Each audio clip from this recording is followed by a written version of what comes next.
نماز فجر کے بعد قرآن کی یہ صورت وہ پڑھتا ہے جس سے اللہ محبت کرتا ہے، سمندر کی جھاگ کے برابر گناہ معاف۔ بسم اللہ الرحمن الرحیم۔ شروع اللہ کے نام سے جو بڑا مہربان اور نہایت رحم کرنے والا ہے۔ نماز فجر کے بعد قرآن کی یہ صورت وہ پڑھتا ہے جس سے اللہ محبت کرتا ہے، سمندر کی جھاگ کے برابر گناہ معاف۔ ناظرین اکرام، اللہ تعالیٰ اس انسان سے محبت کرتے ہیں جو روزانہ فجر کی نماز کے بعد یہ ایک صورت پڑھ لیتا ہے، اس کے وارے نیارے ہو جاتے ہیں۔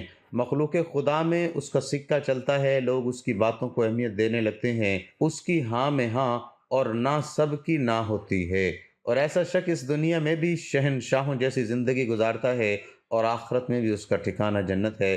جو اللہ رب العزت اور نبی کریم صلی اللہ علیہ وسلم کا بتایا ہوا یہ ایک عمل کر لیتا ہے۔ اس ویڈیو میں آپ کو بتائیں گے کہ وہ کون سی صورت جسے روزانہ فجر کی نماز کے بعد 7 بار پڑھنے سے اللہ سبحانہ و تعالیٰ اپنے اس بندے سے خوش ہو جاتے ہیں، اور وہ کون سا عمل کہ جس کو کرنے سے انسان دنیا اور آخرت میں امیر و کبیر، غنی اور دولت سے مالا مال ہو جاتا ہے۔ ناظرین اکرام، یوں تو قرآن پاک میں نازل کی گئی ہر ایک صورت، بلکہ ہر ایک آیت، ہر ایک لفظ، ہر ایک حرف اللہ سبحانہ و تعالیٰ کی عظمت اور بزرگی کا اعلان کر رہا ہے، لیکن ایک ایسی مبارک صورت ہے جو کہ اللہ نے خاص غریبوں کو نوازنے کے لیے قرآن پاک میں نازل فرمائی ہے۔ جو بھی ہر روز اس صورت کو نماز فجر کے بعد 100 بار پڑھنے کا معمول بنا لیتا ہے تو چند ہی دنوں میں وہ امیر سے امیر تر ہوتا جاتا ہے۔ لوگ اس کے اوپر برستی دولت کی بارش دیکھ کر حیران ہو جاتے ہیں۔ اس صورت مبارک کے بارے میں بتانے سے پہلے آپ کو ایک ایسا عمل بتاتے ہیں جس کی قرآن میں بار بار تاکید فرمائی گئی ہے۔ چنانچہ اللہ تبارک و تعالیٰ نے بار بار قرآن پاک میں اپنے نبی آخر الزماں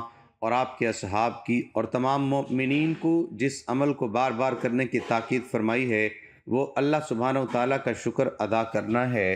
سورۃ بقرہ میں ارشاد ربانی ہے، بس تم ذکر کرو میں تمہیں یاد رکھوں گا اور میرا شکر ادا کرو، اور سورۃ ابراہیم میں فرمایا، اور جب تمہارے رب نے اعلان کیا اگر تم شکر کرو گے تو میں تمہیں اور زیادہ دوں گا، اور اگر تم ناشکری کرو گے تو یقیناً میرا عذاب بہت سخت ہے۔ سورۃ لقمان میں فرمایا، اور ہم نے لقمان کو حکمت عطا کی کہ اللہ کا شکر ادا کرو، اور جو شکر کرتا ہے تو وہ اپنے ہی فائدے کے لیے کرتا ہے، اور جو کوئی ناشکری نہیں کرتا ہے تو بے شک اللہ بے نیاز سب خوبیوں والا ہے۔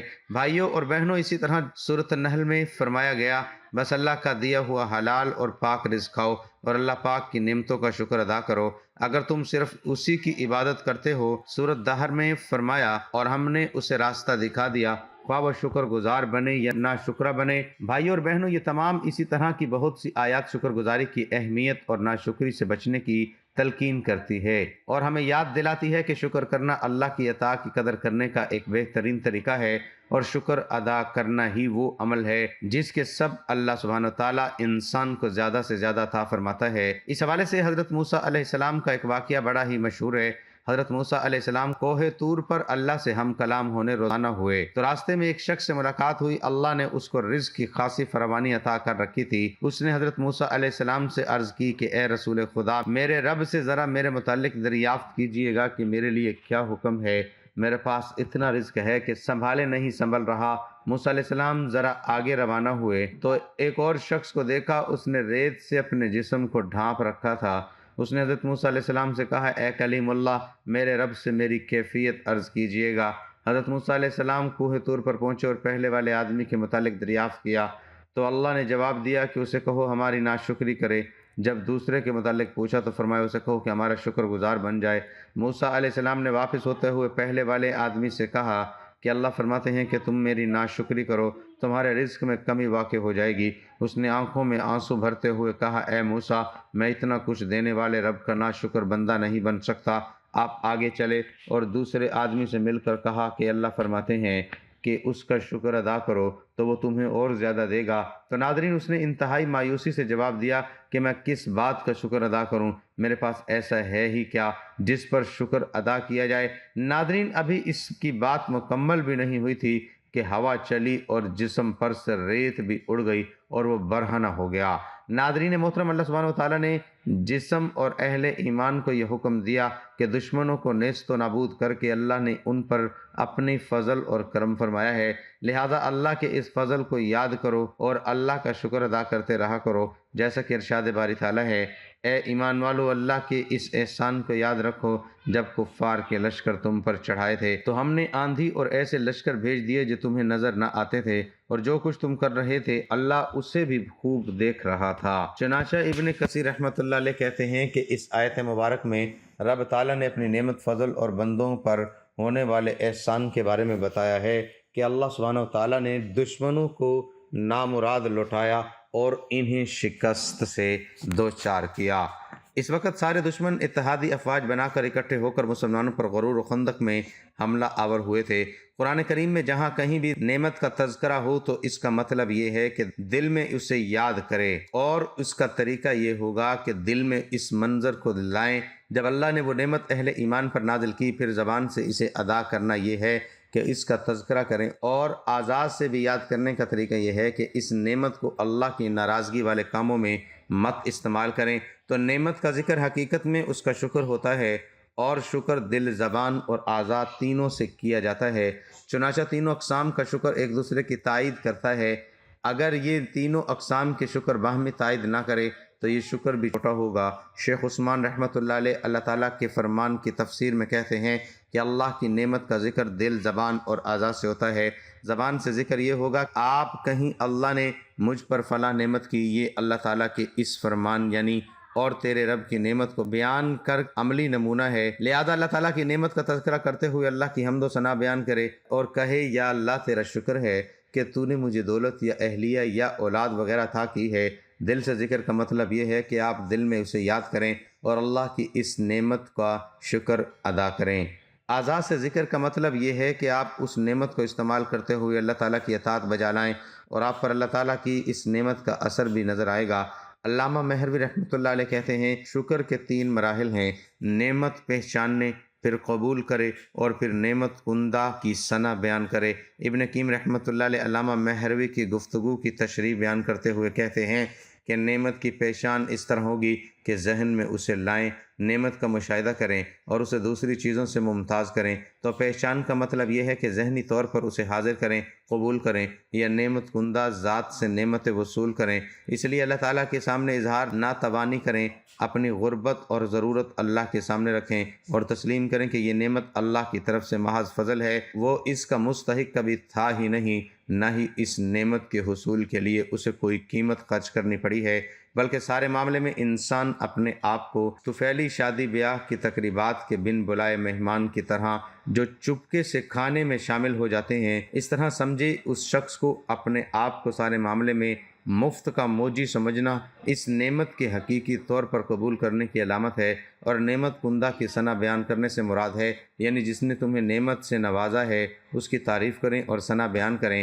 نعمت سے متعلق کا تعارف اور ثنا بھی 2 قسم کے ہیں، عام اور خاص۔ عام یہ ہے نعمت کندہ ذات کے جود و کرم سے متصف ہوں، اسے کامل محسن اور خیر خواہ سمجھے، اسے وسیع پیمانے پر عنایت کرنے والا سمجھے، جبکہ خاص یہ ہے کہ اللہ تعالیٰ کی طرف سے ملی ہوئی نعمت کا زبان سے تذکرہ کرے اور بتائیں کہ یہ نعمت اللہ کی طرف سے حاصل ہوئی ہے، جیسے کہ اللہ کا فرمان ہے اور اپنے رب کی نعمت کا تذکرہ کریں۔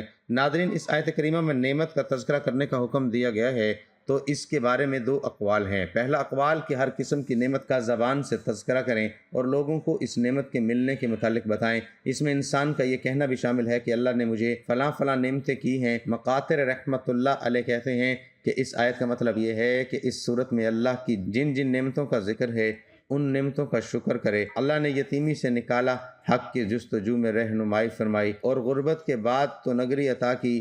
اللہ تعالیٰ کی نعمت کا تذکرہ کرنا بھی دراصل شکر ہے، جیسے کہ سیدنا جابر رضی اللہ تعالیٰ عنہ سے منقول ہے کہ جس کسی کے ساتھ نیکی کی جائے وہ اس کا بدلہ چکا دے، اور اگر بدلہ چکانے کا کوئی ذریعہ نہ ہو تو تعریفی کلمات ہی کہہ دے، کیونکہ تعریفی کلمات کہنے سے اس کا شکریہ ادا ہو جائے گا، اور اگر اس کی نیکی چھپائے تو یہ کفران نعمت ہے۔ اور جو کسی ایسی خوبی کا دعوے دار بنے جو اس میں ہے ہی نہیں تو وہ بہروپے جیسا ہے۔ ناظرین، اس حدیث میں لوگوں کی 3 قسمیں بیان فرمائی گئی ہیں: نعمت کا شکر ادا کرنے والا، اور نعمت پر تعریفی کلمات کہنے والا، نعمت کا انکار کرنے والا، اور نعمت کو چھپانے والا، حصول نعمت کا جھوٹا مدعی، حالانکہ اس میں وہ خوبی پائی ہی نہیں جاتی۔ اسی کو بہروپے سے تعبیر کیا گیا ہے۔ ایک اور مرفوع اثر میں ہے کہ جو تھوڑی چیز کا شکر نہیں کرتا وہ زیادہ کبھی نہیں کرتا، اور جو لوگوں کا شکریہ ادا نہیں کرتا وہ اللہ کا شکریہ بھی ادا نہیں کرتا۔ اللہ کی نعمت کا تذکرہ کرنا بھی ناظرین شکر ہے، اور تذکرہ نہ کرنا کفران نعمت ہے۔ اجتماعیت رحمت ہے اور فرقہ واریت عذاب ہے۔ روایت کو عبداللہ بن احمد نے بیان کیا ہے اور البانی رحمۃ اللہ علیہ نے اسے حسن قرار دیا ہے۔ اور دوسرا موقف یہ ہے کہ ضرورت کے آخر میں ذکر کی گئی نعمتوں کا تذکرہ کریں جس کا تذکرہ پہلے گزر چکا ہے، کہ دعوت اللہ کا فریضہ ادا کرے، اللہ کا پیغام لوگوں تک پہنچائے اور امت کو تعلیم دے۔ مجاہد رحمت اللہ علیہ کہتے ہیں کہ اس سے مراد نبوت ہے، اس سے مراد یہ ہے کہ آپ کو جو پیغام رسالت دیا گیا ہے اسے آگے پہنچائیں، اور جو اللہ نے آپ کو نبوت دی ہے اسے آگے بیان کریں۔ قرطبی رحمۃ اللہ علیہ کہتے ہیں کہ اس سے مراد قرآن ہے، یعنی اللہ نے آپ صلی اللہ علیہ وسلم کو حکم دیا کہ آپ قرآن کی تلاوت کریں، جب صحیح موقف یہ ہے کہ اس میں دونوں قسمیں شامل ہیں، کیونکہ ان میں سے ہر ایک ایسی نعمت ہے جس کا شکر ادا کرنے کا حکم دیا گیا ہے اور اسے بیان کرنے کا کہا گیا ہے۔ نیز اس نعمت کا اظہار کرنا اس کے شکر میں شامل ہے۔ ابن قیم رحمۃ اللہ علیہ شکر کے متعلق کہتے ہیں کہ شکر کی بنیاد 3 اراکین پر ہے۔ دل سے نعمت کا اعتراف کریں اور اعلانیہ اس نعمت کا تذکرہ کریں، اور پھر اسے اللہ کی رضا میں خرچ کریں۔ ناظرین کرام، علماء کرام فرماتے ہیں کہ اللہ کا شکر ادا کرنے کا سب سے بہترین طریقہ نماز پنجگانہ کو وقت پر ادا کرنا ہے۔ نماز ایسی عبادت ہے جس میں انسان کا دل، دماغ اور اس کا پورا جسم ایک ساتھ مل کر اللہ کا شکر ادا کرتے ہیں۔ جب ایک انسان بابود مصلی پر کھڑے ہو کر نماز ادا کرتا ہے تو اس کا ذہن اللہ کی وحدانیت اور بزرگی کو تسلیم کرتے ہوئے اللہ کے سامنے اس کی بارگاہ میں انسان کو لا کھڑا کرتا ہے۔ پھر انسان اپنے پورے وجود سے ہمتن گوش ہو کر زبان سے اللہ کی حمد و ثنا بیان کرتا ہے، اور اس حمد و ثنا کے دوران ہاتھ، پاؤں، بازو، ٹانگیں، الغرض جسم کا ایک ایک حصہ اللہ کے حضور ہمتن گوش ہو کر اللہ کی تسبیح کو بیان کرتا ہے اور شکر ادا کرتا ہے۔ لہذا نماز پنجگانہ کی ادائیگی کرنے والا کبھی مایوس اور نا امید نہیں رہتا۔ بھائی اور بہنوں، پورا کا پورا قرآن اللہ کا عظیم شاہکار ہے، اور اس کا ایک ایک حرف بنی نوع انسان کے لیے بیش بہا خزانہ ہے۔ قرآن پاک کی ہر ایک صورت بیش بہا اور قیمتی موتی ہے، اور ہر ایک صورت بیش بہا زیور کی مانند ہے، جبکہ پورا قرآن اس صندوق کی طرح ہے جس کے اندر طرح طرح کے بے بہا قیمتی جواہرات اور زیورات بھرے ہوئے ہیں۔ ان قیمتی جواہرات سے وہی لوگ مستفید ہوتے ہیں جو ہر روز قرآن شریف کو کھولتے ہیں اور اس کی تلاوت کا شرف حاصل کرتے ہیں۔ ناظرین محترم، قرآن پاک کی ایک ایسی مبارک صورت کہ جسے روزانہ نماز فجر کے بعد صرف 3 یا 7 مرتبہ پڑھنے والا کبھی مایوس اور نامراد نہیں ہوتا۔ دنیا جہان کی دولتیں ایسے انسان پر عاشق ہو جاتی ہیں جو ہر روز یہ صورت مبارک پڑھتا ہے۔ ایسے انسان کا کوئی کام رکاوٹ اور بندش کا شکار نہیں ہوتا۔ ایسے انسان کو کبھی مال و دولت کی کمی نہیں ہوتی جو ہر روز نماز فجر کے بعد یہ ایک صورت مبارک پڑھتا ہے۔